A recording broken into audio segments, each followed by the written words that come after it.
নমস্কাৰ জনাইছোঁ। আমি পুতলা নাচ বিভাগৰ পৰা সমূহ ৰাজযাত্ৰীলৈকে আমি আজি 3 বছৰ হ'ল এইটো আমি নলবাৰী ৰাসত সংযোজন কৰাৰ ক্ষেত্ৰত আৰু এইবাৰ যোৱাবাৰৰ দৰে আমাৰ দুটি আমাৰ থিয়েটাৰ পাৰ্টি আমাৰ ইয়াতে পুতলা নাচ প্ৰদৰ্শন কৰিছে।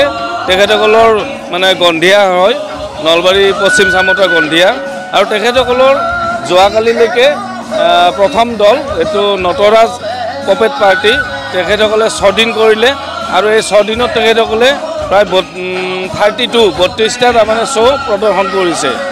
আৰু আজি মা মনসা পুতলা পাৰ্টি তেখেতসকলে প্ৰৱেশ কৰিছে।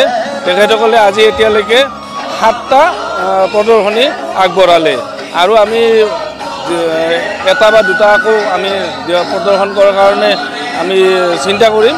কিন্তু আমি ৰাইজৰ সঁচাকৈ খুব সুন্দৰ সঁহাৰি পাইছোঁ, ৰাইজে খুব আনন্দ পাইছে আৰু পৰৱৰ্তী যিকেইটা দিন এই দিনকেইটাত এই যিটো থলুৱা সংস্কৃতি অসমীয়া সংস্কৃতি এইটোক জীয়াই ৰখাৰ ক্ষেত্ৰত যাতে এই ৰাইজৰ সঁহাৰি বিশেষকৈ আমি মানে ৰাসৰ কৃষ্ণৰ ওপৰত যি মানে নাটক সেই নাটকবিলাক আমাৰ পুতলা মানে যিটো নাচ তাৰ জৰিয়তে ৰাইজলৈকে নিয়া হৈছে আৰু সকলোৱে আনন্দ পাইছে। এইটো যাতে সকলোৱে জীয়াই ৰখাত মানে সহযোগ আগবঢ়াই উপস্থিত হৈছে।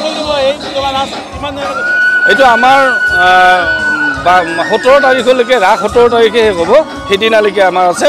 বিশেষকৈ আমাৰ সন্ধিয়া 4 বজাৰ পৰা ৰাতি 11 বজালৈ 11:30 বজালৈকে এইটো চলি থাকিব।